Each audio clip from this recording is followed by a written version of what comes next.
Good evening दोस्तों, कैसे हो आप सभी। मनोविज्ञान क्लासेज में आपका स्वागत है। दोस्तों, मनोविज्ञान क्लासेज चल रही थी और मनोविज्ञान में हमारी फर्स्ट यूनिट चल रही थी बाल विकास। मनोविज्ञान में हमारी फर्स्ट यूनिट चल रही थी बाल विकास।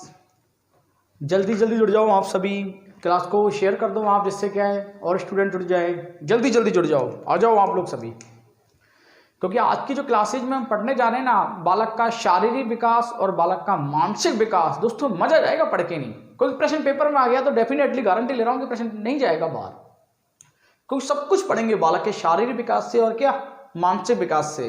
मनोविज्ञान की किताब के अंतर्गत मैंने आपको इस पुस्तक में सब कुछ लिख दिया, आपको पता हो तो, कि बच्चे का बाल विकास अच्छे तरीका से सुव्यवस्थित तरीके से लिखा हुआ है। जिनके पास ये बुक्स नहीं है वो लोग ले लेना, ठीक है। बच्चे के शारीरिक विकास की आज हम लोग बातचीत करेंगे कि बच्चा क्या है, बालक का शारीरिक विकास। और बालक के शारीरिक विकास की आज अपन चर्चा चल रही है तो सिर्फ और सिर्फ दोस्तों शैशवावस्था की बात करेंगे। किसकी बात करेंगे हम लोग आज? शैशवावस्था की बात करेंगे। ये लोग दोस्तों ब्रैकेट में लोग आप लोग लिख सकते हो शैशवावस्था, शैशवावस्था, देखो ठीक है। हमारी बातचीत चल रही थी कि बच्चे का जो शारीरिक विकास है वो गर्भावस्था से प्रारंभ हो जाता है, कि बच्चे का जो शारीरिक विकास है वो किस अवस्था से प्रारंभ होगा? गर्भावस्था से। अब देखो, आज अपन जो चीज बातचीत करने जा रहे हैं, पहले कुछ नोट डाल के प्रश्न लिख लेना आपके सामने ना। मैं कुछ शारीरिक विकास से संबंधित कुछ प्रश्न लिखने जा रहा हूँ आपके लिए यहाँ पर, कि बच्चे का शारीरिक विकास प्रारंभ होगा किस विकास की बात कर रहे हैं? शारीरिक।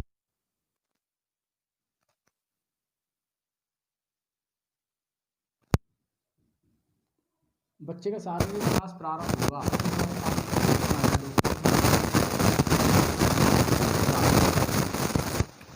प्रश्न आ जाए किस अवस्था में सर्वाधिक होगा? शारीरिक विकास किस अवस्था में दोस्तों सर्वाधिक होगा? शैशवावस्था में। याद रखना, शैशवावस्था। बच्चे की शारीरिक विकास की सामान्य अवस्था, सामान्य का मतलब दोस्तों कम हो जाता है किस अवस्था में? बाल्यावस्था में। प्रश्न आ जाए पूर्ण रूप से बच्चे का शारीरिक विकास हो जाता है, पूर्ण रूप से बच्चे का शारीरिक विकास हो दोस्तों किस अवस्था में? किशोरावस्था। अब मैं जो चीज़ आपको सिखाने जाऊंगा वो चीज़ आप लोग अच्छे समझ लेना। एक बात दोस्तों याद रख लेना कि आप लोग शारीरिक विकास को पढ़ते जा रहे हो, ये सेम टू सेम ढांचा ध्यान रखना मानसिक विकास के अंतर्गत आएगा।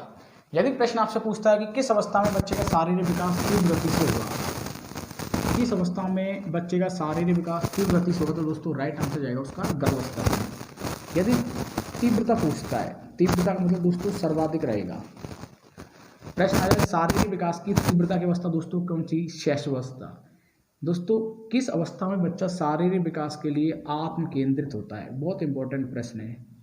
शारीरिक विकास के लिए बच्चा आत्म केंद्रित किस अवस्था में होता है? तो दोस्तों राइट आंसर है इसका क्या? शैशवावस्था में। किस अवस्था में? सामान्य, कम रहेगा, न्यून रहेगा, न्यून रहेगा किस अवस्था में? बाल्यावस्था में। कंप्लीट। दोस्तों इस अवस्था में लगभग 65% बच्चे का शारीरिक विकास होता है। इस अवस्था में, इसमें शैशवावस्था में बच्चे का जो शारीरिक विकास है वो 65% यहाँ पर हो जाता है, और लगभग दोस्तों 20% यहाँ पर होता है और 10% यहाँ पर होता है क्या? शारीरिक विकास। अब मैं आपको कुछ प्रश्न बताऊंगा आपसे। पूर्ण रूप से प्रश्न आ जाए परिपक्व रूप से, शारीरिक विकास की परिपक्वता की अवस्था। बच्चा शारीरिक रूप से परिपक्व किस अवस्था में होता है? किशोरावस्था में। किस अवस्था में बच्चा शारीरिक विकास के लिए आत्मनिर्भर हो जाता है दोस्तों? किस अवस्था में बच्चा शारीरिक विकास के लिए आत्मनिर्भर हो जाएगा? किशोर अवस्था में। किस अवस्था में बच्चा शारीरिक विकास में औपचारिकपन आ जाएगा? शारीरिक विकास में किस अवस्था में औपचारिकपन आ जाएगा दोस्तों? किशोर अवस्था में।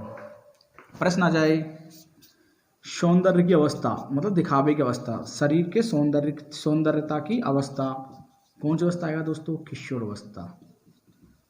यानी ढांचा बनाने जा रहे हैं उसको आप लोग अच्छे समझ लेना। इस अवस्था में बच्चे का शारीरिक विकास पूर्ण रूप से हो जाता है, परिपक्व हो जाता है, आत्मनिर्भर हो जाता है, औपचारिकपन आ जाता है दोस्तों, लचीलापन हो जाता है। इस अवस्था में शारीरिक विकास के लिए लचीलापन आ जाता है। ठीक। सौंदर्यता की अवस्था आ जाएगी, आत्मनिर्भरता की अवस्था आ जाएगी। अब मैं आपसे एक प्रश्न पूछने जा रहा हूँ, बहुत इंपॉर्टेंट प्रश्न है, जिसको इसको जवाब को मालूम है वो कमेंट बॉक्स में लिखना। प्रश्न आ जाए, शारीरिक विकास की कितनी अवस्थाएं? शारीरिक विकास की कितनी अवस्थाएं? प्रश्न आ जाए, शारीरिक विकास की कितनी अवस्थाएं? देखो, शारीरिक विकास की कितनी अवस्थाएं दोस्तों? 4। बहुत इंपॉर्टेंट है प्रश्न, एक नोट डाल कर लिख लेना आप यहाँ पर। प्रश्न आ जाए, जन्म के बाद, देखो बहुत इंपॉर्टेंट बात है, जन्म के बाद क्या दोस्तों? जन्म के बाद बालक की शारीरिक विकास की कितनी अवस्थाएं होंगी? जन्म के बाद बालक की या बालिका की या शिशु की शारीरिक विकास की कितनी अवस्था होंगी दोस्तों? 3 अवस्था। देखो, शारीरिक विकास की 4 अवस्था हो गई, 1 2 3 4। 1 2 3 और क्या 4। मैं इसको यहाँ पर ऐसे ब्रैकेट में कर देता हूँ। बच्चे के शारीरिक विकास की जो अवस्थाएं होंगी दोस्तों वो कितनी हो गई? 4 अवस्थाएं हो गई कंप्लीट। अब मैं जो आपको नेक्स्ट बताने जा रहा हूँ कि जन्म के बाद, यदि प्रश्न को जल्दीबाजी बहुत लोग कर जाते हो आप लोग कि अपने को क्या पूछ रहा है। यदि जन्म के बाद पूछ रहा है तो दोस्तों 1 2 और क्या 3, ये जन्म का डिवाइडेड है, जन्म के बाद का। किसका डिवाइडेड है दोस्तों? जन्म के बाद 65 10 और क्या 20। इस प्रकार से दोस्तों 100% पूछा है बच्चे का शारीरिक विकास। नोट डाल के लिख लेना, स्क्रीनशॉट ले लो उसका, कि एक बच्चे का शारीरिक विकास प्रारंभ होगा किस अवस्था में? प्रश्न आ जाए, गर्भावस्था में। तीव्र किस अवस्था में होगा दोस्तों? नोट डाल के लिखना, बहुत इंपॉर्टेंट प्रश्न है। किस अवस्था में बच्चे का शारीरिक विकास? तीव्र का मतलब दोस्तों 0 से 9 महीने में बच्चा पूरा बन जाता है। 0 से 9 महीने में बच्चा क्या दोस्तों पूरा बन जाता है, इसलिए जो कहते हैं तीव्र अवस्था। सर्वाधिक किस अवस्था में होगा? शैशव अवस्था में। तीव्रता या आत्मनिर्भरता अवस्था कौन सी होगी? शैशव अवस्था। सामान्य कम हीन अवस्था किस अवस्था में होगा दोस्तों? बाल अवस्था में। पूर्ण रूप से किसमें होगा? किशोर अवस्था में। और परिपक्व आत्मनिर्भर की व्यवस्था होगी दोस्तों वो कौन सी होगी? यदि प्रश्न पूछे आपसे, ठीक है, तो किशोर अवस्था। स्क्रीनशॉट ले लो उसका, है ना। लचीलापन, औपचारिकपन, सौंदर्यता की अवस्था, दिखावे की अवस्था, ठीक है। एक दिखावे की अवस्था भी आप लोग नोट डाल के नहीं लिख सकते हो यहाँ। सौंदर्यता की अवस्था या क्या दोस्तों? दिखावे की अवस्था।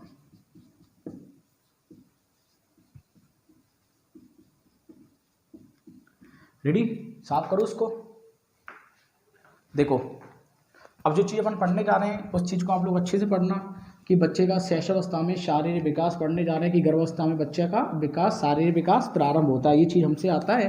अब जो चीज़ अपन पढ़ेंगे शारीरिक विकास, देखो दोस्तों, जन्म से जो पूर्व प्रसूति काल की अवस्था होती है, पूर्व प्रसूति काल की अवस्था होती है वो गर्भावस्था होती है। अब जैसे बच्चे का जन्म लेता है तो अपन बात करते हैं दोस्तों शिशु के वजन की।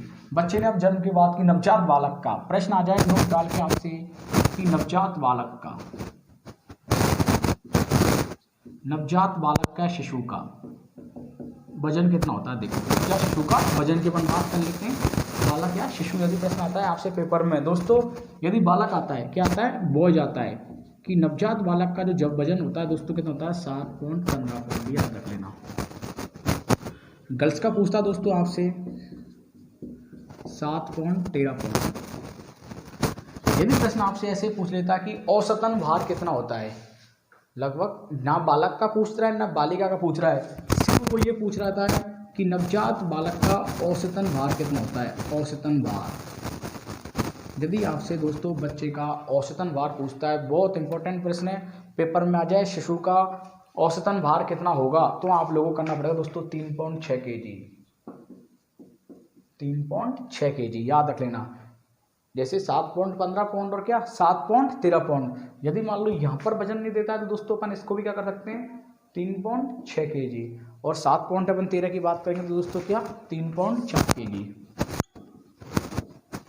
यदि मान लो बच्चे का वजन ग्राम में जाता है, किलोग्राम में देता है, तो ऐसे भी कर सकते हैं पाउंड। वैसे हमेशा वजन किस में होता है दोस्तों? हमेशा पाउंड में होता है। प्रश्न आ जाए शारीरिक वजन होगा बच्चे का हमेशा पाउंड में आएगा, और वैसे औसतन बार पूछ लेता है तो 3.6 kg। अब दोस्तों क्या होगा इसके बाद, देखो बच्चा 7 दिन का हो जाएगा। क्या हो जाएगा? बच्चा 7 दिन का हो जाएगा।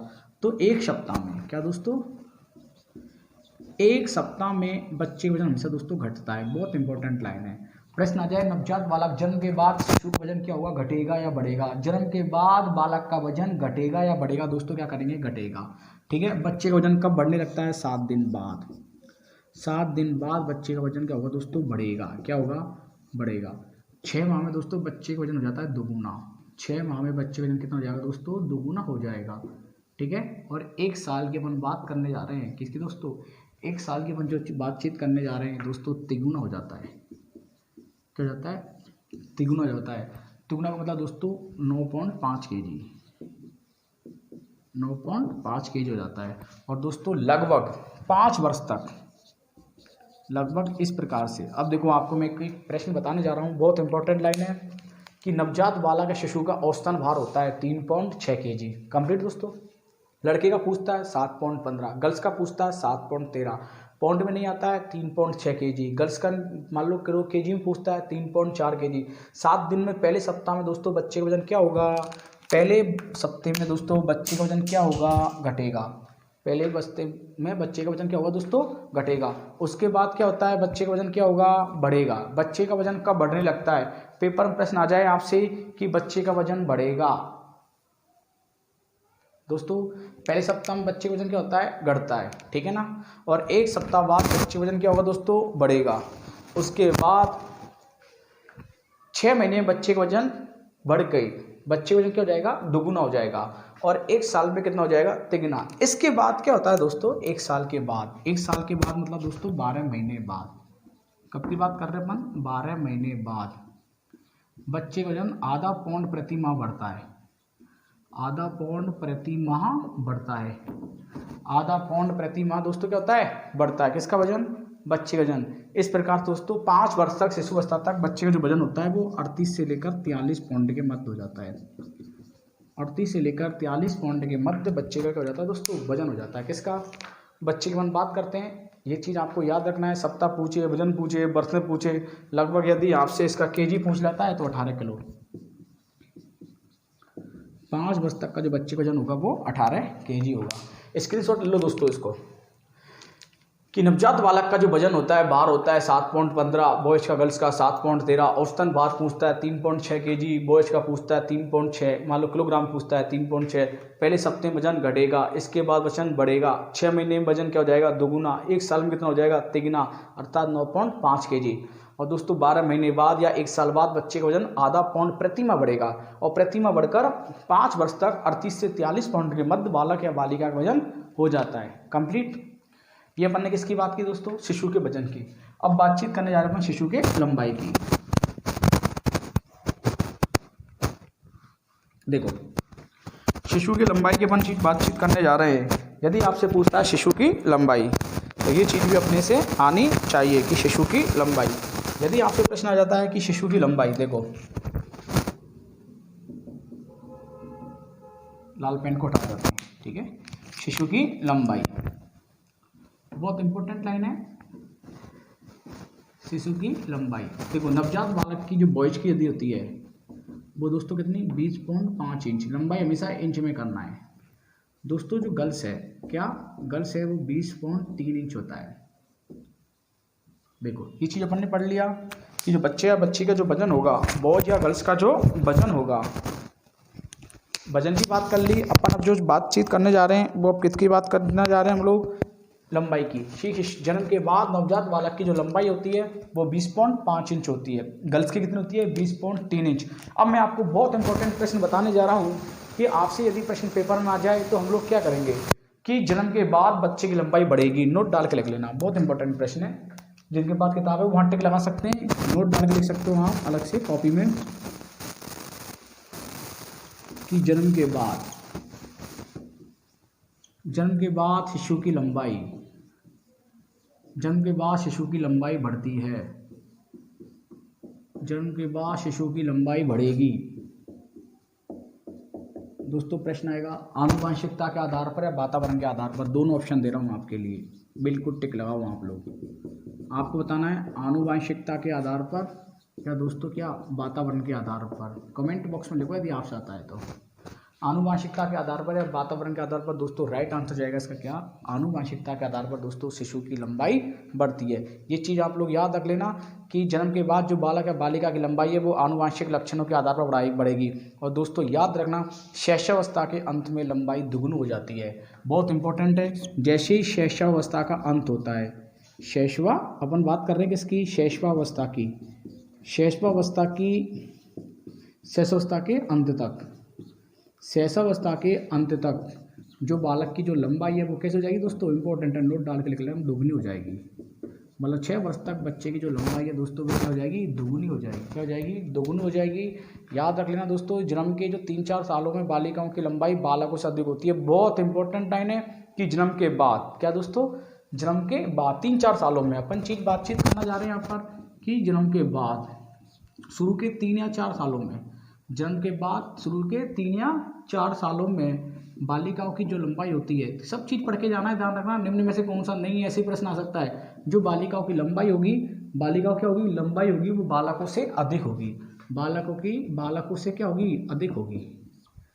प्रश्न आ जाए, जन्म के 3-4 बाद बालिकाओं की लंबाई अधिक होती है बालकों की, तो दोस्तों क्या करेंगे अपन लोग, बालिकाओं की। ये चीज़ आप लोगों को नोट डाल के लिखना है। और उसके बाद दोस्तों बालकों की लंबाई बालिकाओं से आगे निकल जाती है। लास्ट तक, एज तक, जो लास्ट एज होती है ना किशोरावस्था, किशोर अवस्था में जाके नहीं क्या होती है, बालकों की लंबाई ज़्यादा हो जाती है और बालिकाओं क्या होती है, कम होती है। पर जन्म के 3 या 4 साल बाद बालिकाओं की लंबाई क्या दोस्तों, बालकों से अधिक हो जाती है। ये चीज़ आप लोग नोट डाल के लिख लेना, बहुत इंपॉर्टेंट लाइन है दोस्तों। इसी प्रकार से मैंने आपको एक प्रश्न नहीं बताया, उसको भी आप नोट लिख लेना कि शैशवावस्था में बच्चे का जो वजन है, शैशवावस्था, एक वजन से प्रश्न लिख लेना, बहुत इंपॉर्टेंट लाइन है कि शैशवावस्था में बालक का जो वजन होता है वो बालिका की तुलना से अधिक होता है। बहुत इंपॉर्टेंट लाइन है। शैशवावस्था में नोट डाल के लिख देता हूँ मैं आपको यहाँ पर एक अलग से, ठीक है, नोट डाल के लिख लेना कि शैशवावस्था में जो बालक का वजन होगा, शैशवावस्था में जो बालक का क्या होगा दोस्तों, वजन होगा वो बालिकाओं से अधिक होता है। बहुत इंपॉर्टेंट लाइन है। प्रश्न आ जाए शैशवावस्था में, प्रश्न आ जाए आपसे क्या, शैशवावस्था में बालकों का वजन अधिक होगा या बालिकाओं का वजन अलग होगा। तो हम लोग को दोस्तों क्या करना है कि शैशवावस्था में सबसे ज़्यादा जो वजन होता है वो दोस्तों किस में होता है, बालकों में होता है, बालिका में होता है। तो अपने को करना है क्या, बालकों में शैशवावस्था में वजन सबसे ज़्यादा होता है। और दोस्तों याद रख के जाना आप लोग कि हमेशा यदि प्रश्न आता है कि प्रश्न आपसे इंच में मान लो लंबाई पूछ रहा है, वजन में पूछ रहा है, दोनों चीज़ों को पढ़ के जाना है। लंबाई की बात बता दी मैंने आपको, लंबाई में क्या होता है, बालिकाओं की लंबाई बालकों से अधिक होती है शैशवावस्था में, और ये कब बढ़ने लगती है, 3 से 4 वर्ष के बाद बढ़ने लगती है। ये चीज़ भी विशेषकर आपको पढ़ के ही जाना है, ध्यान रखना। Complete, okay. अपन अब चीज़ बात करने जा रहे हैं दोस्तों, इसमें अगली जो चीज़ अगली कड़ी में अपन बातचीत करेंगे इसमें बालक के शारीरिक विकास में शिशु की मस्तिष्क की बात कर लेते हैं, मस्तिष्क के वजन की। शिशु के मस्तिष्क की हम लोग क्या कर लेते हैं, बात कर लेते हैं शिशु के मस्तिष्क के वजन के बारे में, क्योंकि यहाँ से ही प्रश्न पेपर में आ गया तो मैं मानता हूँ कि अपना प्रश्न पेपर में गलत नहीं होना चाहिए कि जो शिशु का जो मस्तिष्क का वजन है वो आप लोगों को मालूम है कि कैसे किस तरीक़ा से पेपर में आता है। देखो दोस्तों, शिशु के मस्तिष्क का वजन संपूर्ण शरीर का, देखो मैं आपको अभी एक चीज़ क्लियर कर रहा हूँ कि जैसे बच्चा नवजात बालक ने अभी जन्म लिया है, अभी बच्चे ने जन्म लिया है, तो उसके मस्तिष्क की अपन बातचीत करने जा रहे हैं कि शैशवावस्था में जो बच्चे का जो मस्तिष्क होता है, शैशवावस्था में या जन्म के बाद बच्चे का जो मस्तिष्क होता है, नवजात बालक की बातचीत करने जा रहे हैं, जिस बालक ने अभी जन्म लिया है। प्रश्न आ जाए, नवजात बालक की आयु कितने दिन की, 14 दिन की होती है, 2 सप्ताह तक होती है, उसके बाद बालक पुराना हो जाता है, मतलब एक कमरे में से दूसरे कमरे में घर वाले उसको ले जाने लग जाते हैं। 14 दिन तक बच्चा नया होता है, नवजात बालक कहलाता है। अब जो मैं आपको पढ़ाने जा रहा हूँ उसके अंतर्गत कि नवजात जो बालक है, अभी बच्चे ने जन्म लिया है, तो प्रश्न आ जाए संपूर्ण शरीर का कितना प्रतिशत, 25%, अर्थात दोस्तों 1/4 भाग। मस्तिष्क का जो मस्तिष्क सबसे ज़्यादा आयतन के बराबर होता है, सबसे बड़ा भाग गर्भावस्था से जैसे ही बालक आता है, संपूर्ण शरीर का सबसे बड़ा भाग जो होता है वो दोस्तों कौन होता है, मस्तिष्क होता है। यदि आपसे प्रश्न आ जाए, बहुत इंपॉर्टेंट है कि नवजात बालक ने अभी जन्म लिया है दोस्तों, इसमें बॉयज और गर्ल्स का कहीं पे भी अंतर नहीं आएगा, बॉयज और गर्ल्स का कहीं पे भी अंतर नहीं आएगा। बॉयज का आपसे पूछता है तो दोस्तों आपको लगाना है, बॉयज का पूछता है या गर्ल्स का पूछना है, दोनों एक ही बात है। 350 ग्राम कि जन्म के बाद शिशु के मस्तिष्क का वजन कितना होता है, 350 ग्राम। दोस्तों शैशवावस्था की समाप्ति तक जैसे ही बाल अवस्था प्रारंभ हो जाती है 6 वर्ष में, याद रख लेना 6 वर्ष में जैसे ही बाल अवस्था समाप्त प्रारंभ हो जाती है, तो दोस्तों बच्चे का जो वजन है वो 1260 ग्राम के समथिंग हो जाता है, 1260 ग्राम के समथिंग। और दोस्तों जैसे ही अपन चीज़ बातचीत करने जा रहे हैं, बहुत इंपॉर्टेंट प्रश्न है, आपको यहाँ से प्रश्न पेपर में आ गया तो दोस्तों समझ लेना कि आपको प्रश्न पेपर में करना ही है, ठीक है। देखो 6 वर्ष तक की जो समाप्ति तक जो बच्चे का वजन होगा 1260 ग्राम तक होगा। और जो यहाँ से जो प्रश्न आएगा कि शिशु के जो मस्तिष्क का वजन है, शिशु के जो क्या मस्तिष्क का वजन है वो दोस्तों कितना होता है, 350 ग्राम होता है। क्या होता है, 350 ग्राम होता है नवजात बालक के शिशु के मस्तिष्क का वजन। क्योंकि ये लाइन अपने लिए बहुत इंपॉर्टेंट है। और दोस्तों याद रख लेना, प्रश्न एक किशोर अवस्था, एक प्रश्न बताने जा रहा हूँ मैं आपको, क्योंकि बहुत इंपॉर्टेंट प्रश्न है पेपर दृष्टि से। संपूर्ण शरीर में सिर्फ मस्तिष्क एक ऐसा अंग होता है, संपूर्ण शरीर में एक मस्तिष्क ऐसा अंग होता है, धीरे धीरे क्षीण होता है। जैसे बच्चा वृद्धावस्था में जाता है, बालक मनुष्य बनता है, मतलब मानव कहने का मतलब किशोरावस्था कंप्लीट हो गई, बच्चा प्रौढ़ावस्था, युवावस्था, वृद्धावस्था में आता है, तो सबसे कम वजन किस में रह जाता, देखो सबसे ज़्यादा वजन किस में रहता है, मस्तिष्क में। और अंतिम अवस्था में ध्यान रखना, सबसे कम यदि वजन रहेगा तो बालक के किस में रहेगा, मस्तिष्क में रहेगा। सबसे ज़्यादा वजन बच्चे के क्या, नवजात बालक में जो वजन रहेगा मस्तिष्क में, और अंतिम अवस्था में सबसे कम भी वजन किस में रहेगा दोस्तों, मस्तिष्क में रहेगा। दोस्तों इस प्रश्न को आप लोग देखना, याद रख के जाना। और मैं आपको अब भी कंप्लीट कर रहा हूँ कि यदि एक बच्चे के किशोर अवस्था तक लेकर 90% जो वजन होता है, मतलब 90% जो मस्तिष्क का जो विकास होता है वो शैशवावस्था में हो जाता है। प्रश्न आ जाए किस अवस्था में मस्तिष्क का विकास सर्वाधिक होता है, किस अवस्था में मस्तिष्क का विकास सर्वाधिक होगा, तो राइट आंसर जाएगा दोस्तों क्या, शैशवावस्था में। कितना, 90% हो जाता है। याद रखना, मस्तिष्क का विकास किस अवस्था में, शैशवावस्था में। अब मैं जो चीज़ आपसे प्रश्न याद रख के जा रहा हूँ वो याद रखना दोस्तों। मस्तिष्क की वजन की बात हो गई, अब लोग हम हड्डियों की बात करने जा रहे हैं। किसकी बात करने जा रहे हैं दोस्तों, हड्डियों की बात करने जा रहे हैं। देखो कि एक शिशु में क्या, हड्डियों की संख्या बहुत इंपॉर्टेंट है। यहाँ से दोस्तों एक बार क्या है कि ना 2012-13 में HM और PTI का एक एग्जाम हुआ था, बहुत इंपॉर्टेंट प्रश्न पूछा था वहाँ से। HM और PTI के अंतर्गत तो CTET में पूछ लिया। यहाँ से बहुत से लोग क्या है कि ना विवादित रहते हैं, भूल जाते हैं। तो आज मैं आपको स्पष्ट करने जा रहा हूँ कि हड्डियों के बारे में भी यदि प्रश्न पेपर में आ जाए तो अपने को प्रश्न गलत नहीं करना है। देखो हड्डियाँ नवजात बालक में इंपॉर्टेंट है, नोट डाल के लिख लेना। नवजात बालक में हड्डियों की संख्या कितनी होती है, 270 या 260। आप लोगों से पूछूंगा मैं कि नवजात बालक में जो हड्डियों की संख्या होती है वो कितनी होती है। ये HM और PTI के अंतर्गत प्रश्न पेपर में आ गया है। तो दोस्तों क्या आंसर जाएगा इसका, 270। अब देखो नवजात बालक में जो हड्डियों की संख्या होगी वो कितनी होगी, 270। दोस्तों एक साइंस में कहते हैं कि बाल अवस्था में जाकर बच्चों की हड्डियों की संख्या बढ़ जाती है, 350 तक हो जाती है। बाल अवस्था में जाकर बच्चों की जो हड्डियों की संख्या है वो साइंस के अनुसार है, नहीं कि मनोवैज्ञानिकों के अनुसार। साइंस कहता है कि बाल अवस्था में बच्चों की जो हड्डियां हैं वो हमेशा बढ़ जाती है, 350 हो जाती है। पर लेकिन दोस्तों अपन सिर्फ किसकी बात करेंगे यहाँ पर, मनोविज्ञान के अनुसार। मनोविज्ञान में आपको 2 ही पॉइंट याद रखने कि नवजात बालक में शिशु में हड्डियों की संख्या कितनी होती है, 270। और एक चीज़ और बता के जा रहा हूँ मैं आपको, नोट डाल के लिख लेना। प्रश्न देखो कैसे आता है, किशोर अवस्था की समाप्ति तक, किशोर अवस्था की समाप्ति तक, किशोर अवस्था की समाप्ति तक दोस्तों बच्चों में हड्डियों की संख्या कितनी रह जाती है, 206। अब आप कहोगे गुरुजी ये क्या, नवजात बालक में हड्डियों की संख्या 270 होती है और किशोर अवस्था की समाप्ति तक 206 रह जाती है, क्यों।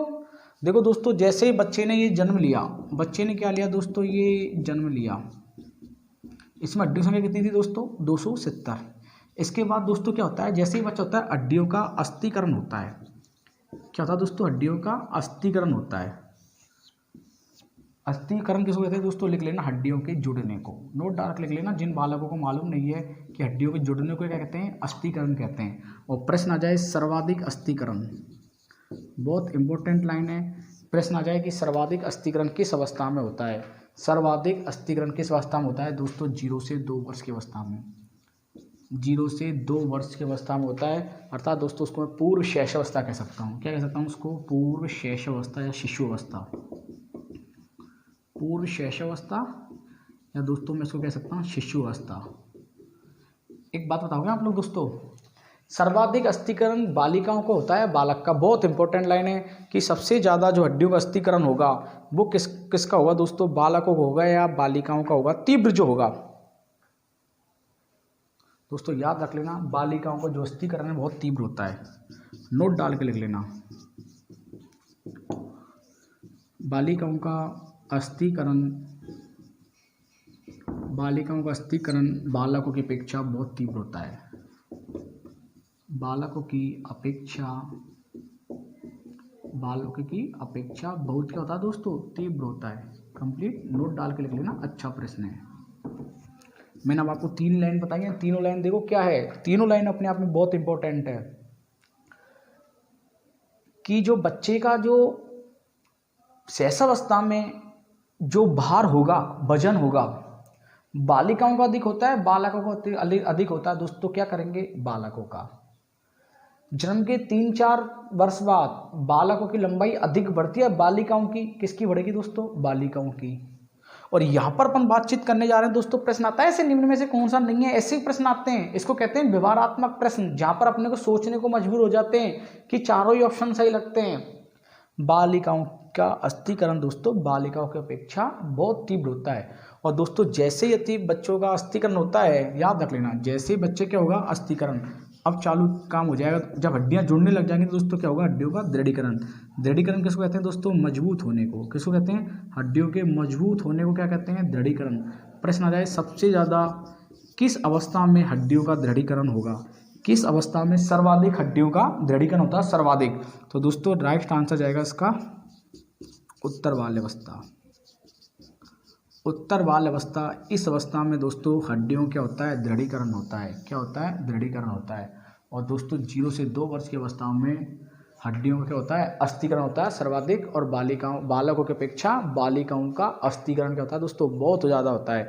और प्रश्न आ जाए दोस्तों आपसे कि किशोर अवस्था की समाप्ति तक बालक में हड्डियों की संख्या कितनी रह जाती है, 206। याद रख के जाना, नवजात बालक पूछता है 270।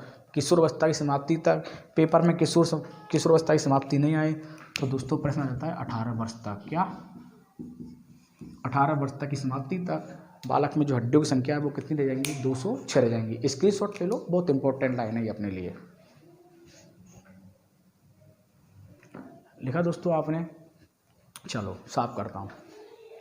अब बात कर लेते हैं दोस्तों अपन जन्म की। अब बात करते हैं अपन किसकी, दांतों की।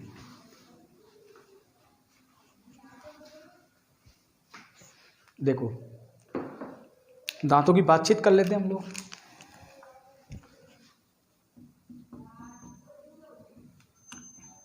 इसमें बालक और गर्ल्स का कोई, मतलब बालिका और गर्ल्स का कोई ऐसा डिवाइडेड नहीं है। प्रश्न आ जाए किस अवस्था में बच्चे में दांत बनना प्रारंभ हो जाते हैं, दांत बनना प्रारंभ हो जाते हैं। किस अवस्था में बच्चे में दांत बनना प्रारंभ होगा, गर्भावस्था के 5वें महीने में। गर्भावस्था के 5वें महीने में दांत बनना प्रारंभ हो जाते हैं। कंप्लीट दोस्तों, गर्भावस्था के 5वें महीने में दांत बनना प्रारंभ हो जाते हैं।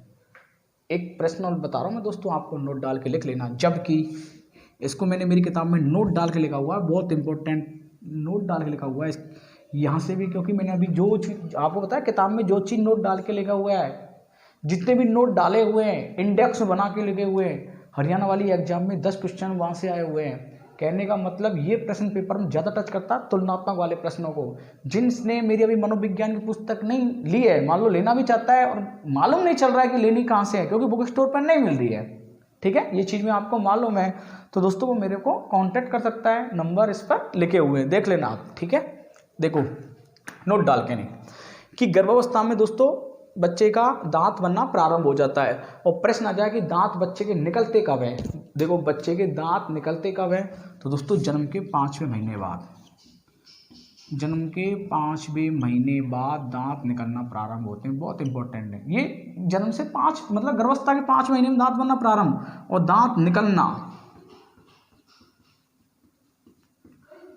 दांत निकलना कब बनेंगे दोस्तों, जन्म के कब, 5वें महीने में। अब प्रश्न आपसे ये एक प्रश्न आपको बताया नॉर्मली, और जो लोग बताओ कमेंट बॉक्स में, और मान लो दोस्तों इस प्रश्न को आप लोग गलत कर दे तो समझ लो दुनिया के सबसे ज़्यादा भाग्यशाली हो आप। सबसे पहले ऊपर के दांत निकलते हैं नीचे के, कमेंट बॉक्स में लिखो। बहुत से लोगों के जवाब भी आ रहे हैं, राइट आंसर आ रहे हैं, अच्छा है, ऊपर या नीचे। तो प्रश्न आ जाए दोस्तों सबसे पहले जो दांत निकलेंगे नीचे के दांत निकलते हैं, याद रख लेना है ना। यदि दांत निकलना प्रारंभ हो गए तो दोस्तों क्या, नीचे की जड़ से दांत निकलना प्रारंभ होते हैं।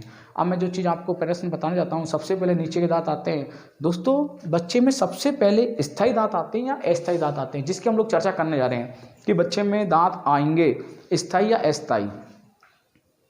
कि बच्चे में जो दांत होंगे, बच्चे में दांत 5वें महीने में अपन ने बात की कि 5वें महीने में दांत आना प्रारंभ हो जाता है। तो दोस्तों अस्थायी दांत होते हैं, अस्थायी दांत होते हैं, अस्थायी दांत जिनको कहते हैं दोस्तों अपन दूध के दांत। क्या कहते हैं हम लोग? दूध के दांत। कंप्लीट।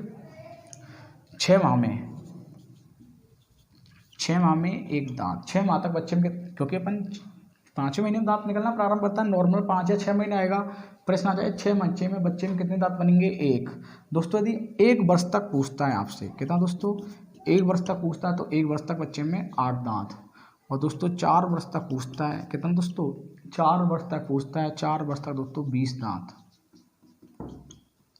सभी दांत दोस्तों अस्थायी दांत कहलाते हैं, याद रख लेना। ये सभी दांत क्या कहलाते हैं? अस्थायी दांत। नोट डाल के लिख लेना। एक प्रश्न आया था सीटेट में कि अस्थायी दांतों की संख्या कितनी होती है?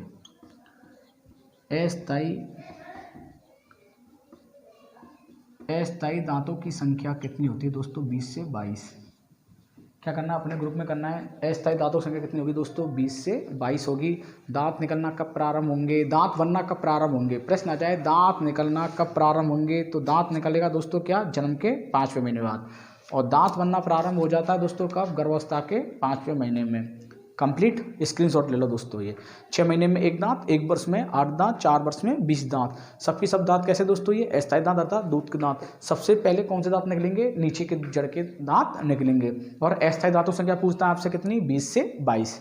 कंप्लीट। ओके, देखो अब बात करते हैं क्या? मांसपेशियों की। नोट एक प्रश्न बनता है मांसपेशियों का कि सेशन लिख देता हूं मैं आपके लिए, फिर भी तो एक प्रश्न अपने लिए बहुत इंपॉर्टेंट है। कहते हैं ना बूंद बूंद से घड़ा बढ़ता है, बूंद बूंद से घड़ा बढ़ता है। तो एक एक चीज़ सीखते चलेंगे आराम से, महीने 1.5 महीने पूरा कंप्लीट कर लेंगे। और जिस लोगों को जल्दी है कि यार सर इतना धीमे चल रहे हैं, तो मनोविज्ञान की शिक्षा, मनोविज्ञान के पूरे अधिगम, बुद्धि, समायोजन, व्यक्तित्व, अभिप्रेरणा, सारे टॉपिक में आपको पढ़ा चुका हूँ लॉकडाउन के अंतर्गत। वहाँ पर भी आप मेरी पुरानी वीडियो देख सकते हो। जिसको कोई समस्या है, मान लो वो वीडियो नहीं मिल रही है, तो यूट्यूब पर पीडी सोनी सर सर्च करके देख सकते हो, और पुरानी वीडियो भी आप लोग देख सकते हो। कोई अंतर नहीं है, ठीक है। वैसे पढ़ाएंगे लाइव क्लासेज में, ऐसा नहीं है, पर फिर भी अपनी समय को महत्व देखते हुए कि अपना कोर्स समय पर हो जाए, जनवरी में कंप्लीट हो जाए, तो पुरानी वीडियो लगभग 30-35 वीडियो शिक्षा मनोविज्ञान की पढ़ा दिया है, समायोजन भी पढ़ा दिया है, सबको वहाँ से आप लोग देख सकते हो। अभी क्या बाल विकास अपन ने चालू किया है।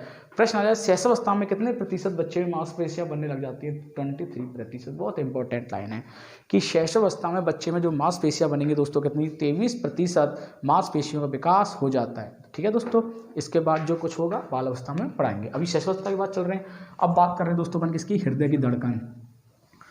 देखो दोस्तों, हृदय की धड़कन बहुत इंपॉर्टेंट लाइन है। इस चीज़ को भी आप लोग नोट डाल के लिख लेना, क्योंकि 3-4 प्रश्न बनते हैं हृदय की धड़कन से संबंधित। ये चीज़ आपसे अच्छी आती होगी, धड़कन। देखो प्रश्न आ जाए कि शिशु में, ठीक है दोस्तों, शिशु के हृदय की धड़कन की संख्या कितनी है? कि 1 मिनट में कितनी बार धड़कता है नवजात बालक में? प्रश्न लिख लेना आप, लिख नोट डाल के नहीं, क्योंकि 4 प्रश्न बनते हैं इसके, चारों प्रश्न आप लोग यहीं पे लिख लेना नोट डाल के नहीं। कि नवजात बालक में हृदय की जो धड़कन की संख्या है वो दोस्तों 1 मिनट में कितना दोस्तों? 1 मिनट में कितना? 140 बार धड़कता है प्रति मिनट। 1 मिनट में 140 बार धड़कता है नवजात बालक का। हृदय की धड़कन की संख्या पूछता है आपसे कि 1 मिनट में प्रति मिनट कितनी? 140 बार दोस्तों। 6 वर्ष की आयु में, 6 वर्ष की आयु का मतलब शैशवावस्था की समाप्ति पर, अरे शैशवावस्था की समाप्ति हो गई ना यहाँ पर, शैशवावस्था की समाप्ति पर 6 वर्ष में आपसे पूछता है कि दोस्तों 6 वर्ष में कितनी? 100।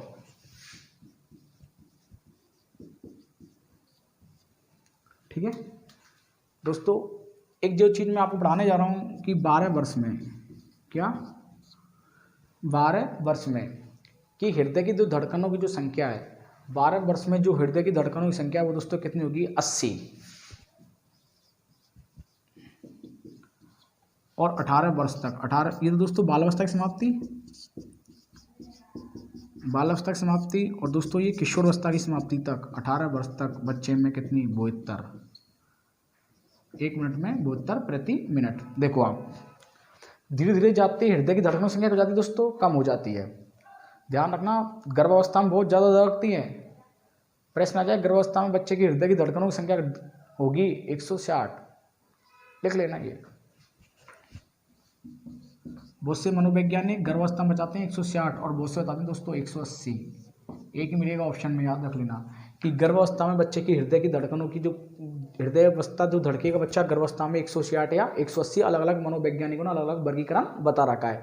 ठीक, 6 वर्ष में कितना दोस्तों 100, 12 वर्ष में कितना 80, नवजात बालक की 140, 18 वर्ष में 72। धीरे धीरे हृदय की धड़कन की संख्या हो जाती है, कम हो जाती है और ऊपर का टिकट कट जाता है।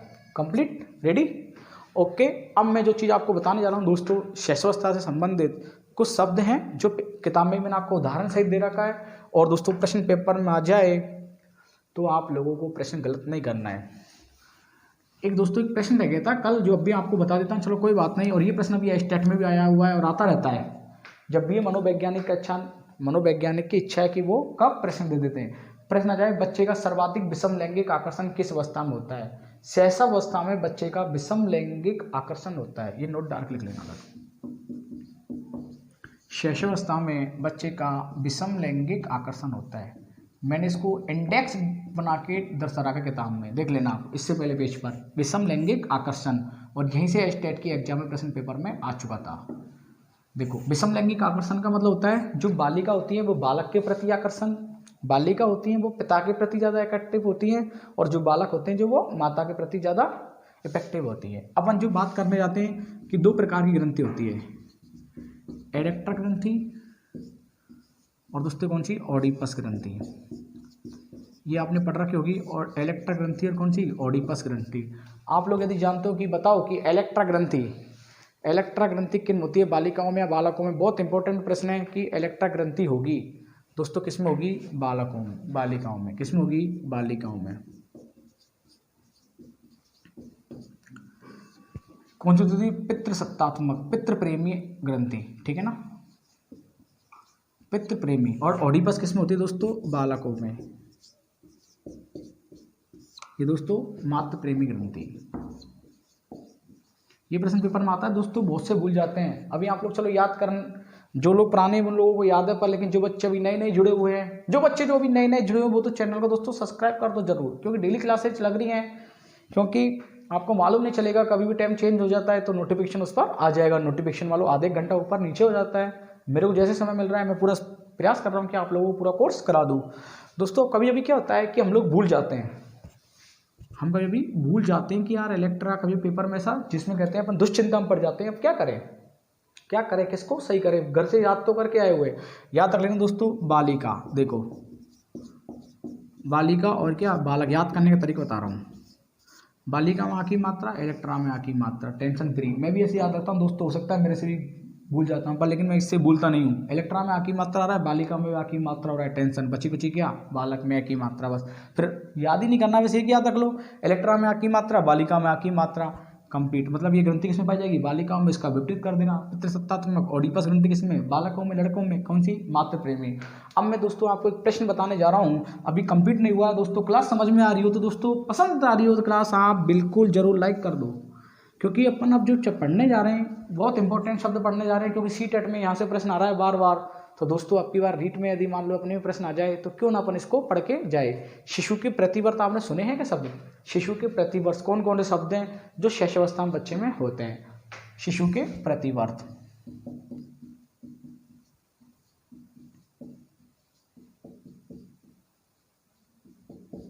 शिशु के प्रतिवर्त, ये मैंने आपसे विशेषकर इंडेक्स में बना रखा है, कॉपी में नोट डाल के नहीं लिख रखा है, और बुक में भी मैंने इसको अच्छे से दे रखा है। शिशु के प्रतिवर्त, शिशु के प्रतिवर्त किसको कहते हैं, कोई बताएगा क्या आप में से, मेरे को कमेंट बॉक्स में लिखिएगा एक लाइन कि शिशु के प्रतिवर्ष किसको कहते हैं। प्रतिवर्त दोस्तों, प्रतिवर्त का मतलब होता है जो बच्चा जो सहज प्रतिक्रिया करता है, जो बालक, प्रतिवर्त का मतलब होता है जो बालक सहज प्रतिक्रिया करता है, आसानी से कर लेता है, कोई भी कठिनाई नहीं आती है। बालक सहज प्रतिक्रिया जो करता है वातावरण में, मान लो लैंग्वेज ऐसी आएगी कि वातावरण में बालक जो सहज प्रतिक्रिया करता है वो कहलाती है दोस्तों क्या, प्रतिवर्त कहलाती है। अब मैं सिर्फ इसकी चर्चा करूंगा, लिखाऊंगा नहीं, समझ लेना, सीख लेना, बुक में लिखा हुआ है और थोड़ा थोड़ा समझा भी दूंगा साथ में, यदि लिखना है तो लिख भी सकते हो। शिशु के प्रतिवर्त वातावरण में बालक जो सहज आसानी से हाथ पैरों को घुमा लेता है, हाथ पैरों को किधर भी मोड़ लेता है, वो सहज प्रतिक्रिया जो अपने से नहीं होती है। बच्चा पैर में गर्दन को फंसा लेता है, समझना, विभिन्न हाथों को पूरे पीछे लेके चले जाता है, मतलब अपनी भाषा में उसको व्यायाम कहते हैं, अपनी भाषा में क्या कहते हैं, व्यायाम कहते हैं, एक्सरसाइज कहते हैं। पर लेकिन दोस्तों बालकों की जो भाषा है, जो छोटे बच्चे हैं जो नहीं समझते, कल अपन ने बात की ना, इनफैक्ट शैशवावस्था 3 वर्ष तक अवस्था, जो बच्चा बोलता नहीं है, 3 वर्ष के बाद बच्चे में सार्थक शब्द का बोलने का प्रयास करता है। तकनीकी दृष्टि से 0 से 3 वर्ष की अवस्था को क्या कहा गया है, शैशवावस्था कहा गया है। कल अपन ने चर्चा की थी इस चीज़ की कि तकनीकी दृष्टि से 0 से 3 वर्ष की अवस्था को शैशवावस्था कहा गया है। कल चीज़ चर्चा कर ली थी। आज जो अपन बात करेंगे शिशु के प्रतिवर्त कि वातावरण में बालक जो भी सहज प्रतिक्रिया कर लेता है, सहज कार्य कर लेता है, सहज वर्ग कर लेता है, वो सब के सब दोस्तों क्या कहलाते हैं, शिशु के प्रतिवर्त कहलाते हैं। अब मैं आपके सामने इसमें कुछ शब्द बताने जा रहा हूँ, लिखूंगा बोर्ड पर, आप लोगों को भी दोस्तों यदि आते हैं तो उसके आपको आंसर बताना है। देखो शिशु के प्रतिवर्त, सबसे पहले अपन चीज बातचीत करने जा रहे हैं दोस्तों, रूटिंग किसको कहते हैं, बहुत इंपॉर्टेंट है, लिख लो कॉपी में नोट डाल के। नहीं रूटिंग आता ना फिर में, रूटिंग, मोरो, शकिंग, ठीक है ना, इस तरीके से प्रश्न पेपर में आते हैं जो कभी अभी क्या अपने को नहीं आता है। रूटिंग किसको कहते हैं, यदि आप लोग मेरे को बता सकते हो तो बताओ कमेंट बॉक्स में, मैं वेट कर रहा हूं। दोस्तों रूटिंग क्या होता है, देखो बता देता हूं। जन्म के या 3-4 महीने में, जैसे नवजात बालक जन्म लेता है उसके 3-4 महीने में, जैसे बालक है, समझ लेना 3-4 महीने का क्या दोस्तों बालक है। अब आपने उसके गालों को छुआ, बच्चा थोड़ा सा हंसेगा, समझना, गालों को आपने क्या किया, उसको छुआ। अब दोस्तों क्या, बच्चा मुंह खोलेगा, ठीक है ना, आपने उसके गालों को क्या हुआ, छुआ, स्पर्श किया, छोटे बच्चे के गालों क्या किया, स्पर्श किया, बच्चा खुश हो गया, हैप्पी हो गया।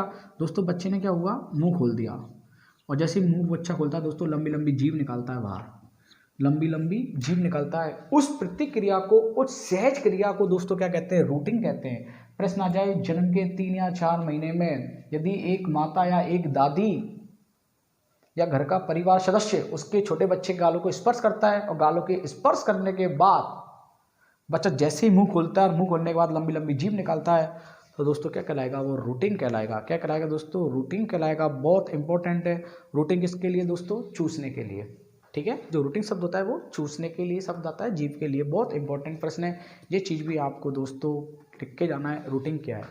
कंप्लीट लिखा आपने, समझ में आ गया कि जन्म के 3 या 4 महीने बाद आपने बच्चे के गालों को स्पर्श किया, गाले को स्पर्श किया, बच्चा खुश हो गया, खुश होते आपने क्या, उस बच्चे ने मुंह खोला, और जैसे उसने क्या, किसी वस्तु को चूसने के लिए, अंगूठे चूसने के लिए जैसे जीभ निकालता है दोस्तों, वो कहलाता है क्या, रूटिंग कहलाता है। रेडी, ठीक है। अब मैं आपको नया शब्द देने जा रहा हूं दोस्तों, टॉनिक। ये टॉनिक वो नहीं दवाई वाला, खांसी वाला टॉनिक, ठीक है। इसका प्रश्न पेपर में आया हुआ, सीटेट में आते हैं प्रतिवर्ष की वातावरण में होने वाली सहज प्रतिक्रिया टॉनिक। कोई बताएगा आप में टॉनिक क्या होता है, बिना देखे, मेरी बुक का सारा मत लेना, बस ये चीज है कि बिना देखे बताओ कि आपसे टॉनिक कभी आपने पढ़ा हुआ है तो। दोस्तों ये क्या होता है, टॉनिक में आपको समझा देता हूँ, चलो समय बर्बाद नहीं होगा।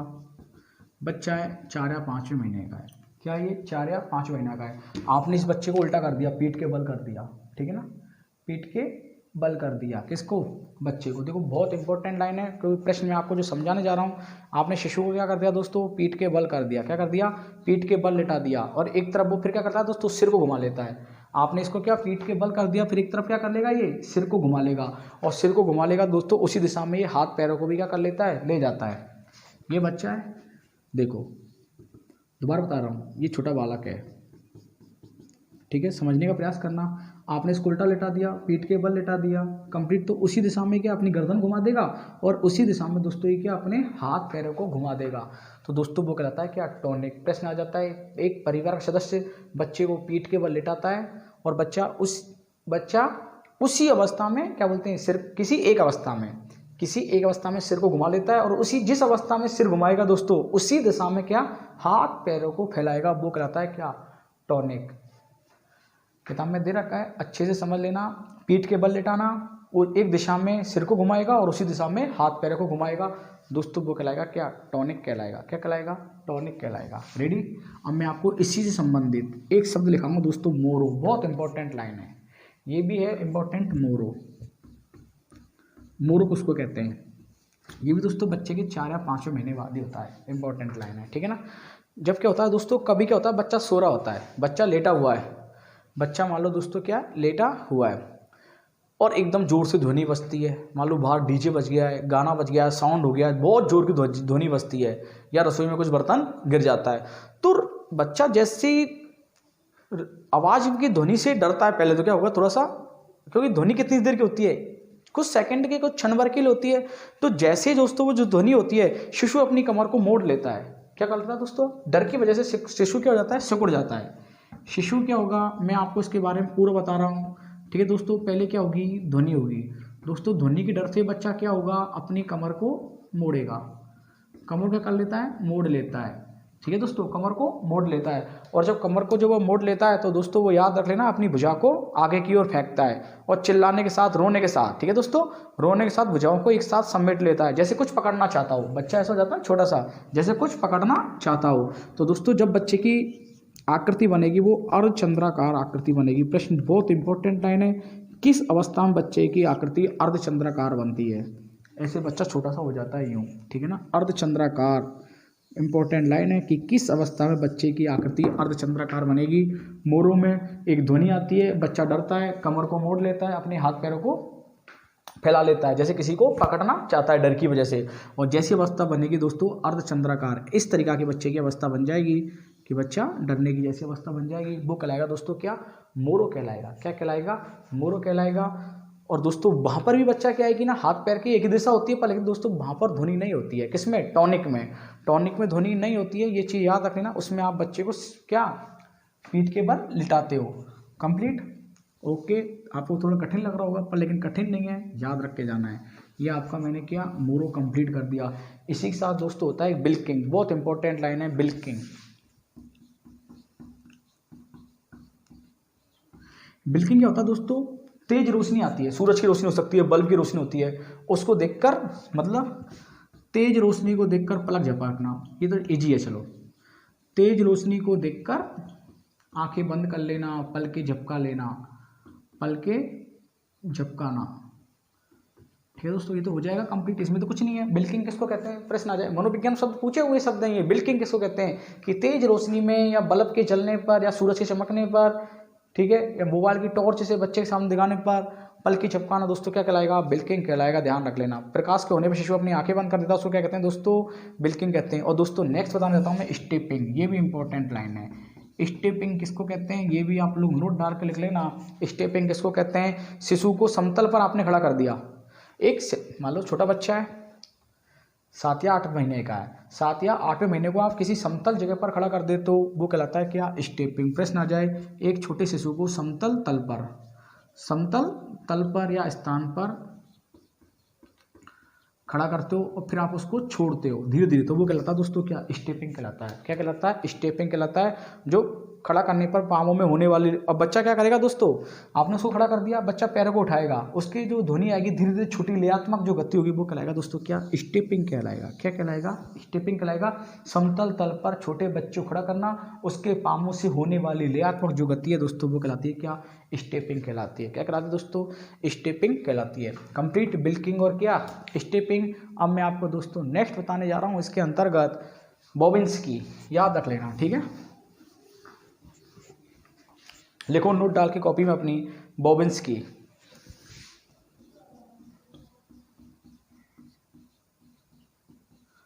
बॉबिन्स्की क्या चीज़ होती है, बहुत इंपॉर्टेंट लाइन है। बॉबिन्स्की क्या होती है दोस्तों, शिशु के पैर के तलवे को ठोका जाता है। छोटे बच्चे के तलवे को आपने क्या करा दोस्तों, जैसे छोटे बच्चे का तलवा है, आपने क्या करा, उसके तलवे को नीचे से ठोका, ऐसे इस तरीक़ा से उसके कुछ ताली बजाई, कुछ थप्पी बजाई। बॉबिन्स्की जो मैं बताने जा रहा हूँ कि बच्चे के जो पैर का जो तलवा होता है उसको ठोका जाता है, और पैर की उंगलियाँ ऊपर की ओर की जाती है। पैर की, जैसे बच्चा होता है, पैर की उंगली क्या किया जाता है दोस्तों, उसकी उंगली को ऊपर की जाती है, तो शिशु जब क्या हो जाता है दोस्तों, आगे की ओर मुड़ जाती है, उससे बॉबिन्स्की कहते हैं। कहने का मतलब ये कि छोटे बच्चे के जो पैर का जो तलवा होता है उस पर आप थप्पी मारते हो। क्या मारते हो दोस्तों, थप्पी मारते हो। और दोस्तों जैसे ही आप थप्पी मारते हो किसमें, बोवेनस्की के बता रहा हूँ कि शिशु प्रेसन की लैंग्वेज को अच्छे से पढ़ के जाना। शिशु के पैर का जो तलवा होता है उस पर आपने ध्यान रखना, अपने हाथों से क्या मारा, कोई थप्पी मारा या उसको ठोका और पैर की उंगलियों को ऊपर की ओर चली जाती है। तो दोस्तों पैर की जो उंगली होती है वो ऑटोमेटिक क्या बच्चा ऊपर लेके चले जाता है, तो वो क्या कहलाता है दोस्तों, बोवेनस्की कहलाता है। क्या कहलाता है, आप जैसे दोस्तों किसी बच्चे को ऐसे मारोगे और ऐसे मारे दोस्तों, बच्चा क्या करेगा, अपनी उंगलियों को, पैरों की उंगली क्या ले जाएगा, ऊपर ले जाएगा। तो जो ऊपर ले जाने की जो अवस्था होती है वो मुड़ जाता है, आगे की अवस्था वो दोस्तों कहलाता है क्या, बोवेनस्की कहलाता है। क्या कहलाता है, बोवेनस्की कहलाता है। और दोस्तों मैं आपको नया और एक शब्द और पढ़ाने जा रहा हूँ, फिर इस चैप्टर को कंप्लीट करूंगा। प्रतिवर्त के शब्द को दोस्तों प्लेमर ग्रेप्स पकड़ना, दोस्तों लिख लेना आप, है ना, ये बहुत इंपॉर्टेंट है क्योंकि ये भी अपने लिए याद रख लेना, आप लोग लिखते चलना साथ में, PALMER याद रखना, GRASP, इसको कहते हैं दोस्तों पकड़ना। क्या कहते हैं इसको, पकड़ना वैसे, है ना, प्लम्बर ग्रेस्प। ठीक है दोस्तों, प्लम्बर ग्रेस्प पकड़ना कहने का मतलब होता है दोस्तों 4 माह का जो शिशु होता है ना, अपनी हाथ की उंगलियों को, जैसे प्लम्बर ग्रेप्स का बहुत बार आया हुआ पेपर में एक उदाहरण है कि एक छोटे बच्चे को 4 या 5वें महीने का जो बालक होता है, उसकी दादी माँ या उसका पेरेंट्स या उसका छोटा भाई, कहने का मतलब बड़ा भाई, छोटा तो नहीं, छोटा तो खुद है, ठीक है ना, इसका बड़ा भाई या सिस्टर कोई भी होती है, उसको जैसे ही उंगली हाथ पे रखती है दोस्तों, उसकी उंगली को क्या कर लेता है, बंद कर लेता है, वो कहलाता है दोस्तों क्या, प्लम्बर ग्रेस्प कहलाता है। ठीक है ना, प्लम्बर ग्रेप्स कहलाता है दोस्तों पकड़ना। आपने जैसे ही शिशु की हथेली पर उंगली रखी, कोई विषय वस्तु रखी, कोई भी ऐसा मान लो कुछ भी वस्तु रख दिया और बच्चे ने दोस्तों अपनी उठी से उसको बांध लिया, वो कहलाता है क्या दोस्तों, एक होता है शकिंग। शकिंग का मतलब होता है दोस्तों चूसने जैसी गतिविधि, छोटा बच्चा चूसने जैसी गतिविधि से कोई भी प्रतिक्रिया कर लेता है, उसको कहते हैं दोस्तों शकिंग। कंप्लीट। ये अपन ने शकिंग को यदि अपन लिखना चाहते हो, वैसे तो ऐसा कुछ नहीं है, पर लेकिन ये भी एक वातावरण की एक प्रतिक्रिया होती है छोटे बच्चे के लिए, शकिंग। शकिंग का मतलब होता है चूसने जैसी गतिविधि से कोई भी प्रतिक्रिया करना, होठों को गोल गोल घुमाना, तो वो शकिंग के अंतर्गत आएगा। मतलब वातावरण में होने वाली सहज प्रतिक्रियाएं दोस्तों वो कहलाती है क्या, शिशु के प्रतिवर्त कहलाती है। दोस्तों क्लास में आज मैंने वो शारीरिक विकास बच्चे का पूरा कंप्लीट कर दिया है। कल शायद अब समय नहीं है, कल अपन जो पढ़ेंगे दोस्तों बच्चे का पूरा मानसिक विकास पढ़ेंगे। बने रहना, क्लास पसंद आ गई दोस्तों जरूर लाइक कर देना, जो नए स्टूडेंट है दोस्तों वो चैनल को जरूर सब्सक्राइब कर देना। और दोस्तों मैंने आपको इस बुक के बारे में बताया था कि जिसके पास यदि ये बुक्स नहीं है वो दोस्तों बिल्कुल जल्दी बुक को ऑर्डर कर लो, क्योंकि बुक लिमिटेड मात्रा में। Thank you.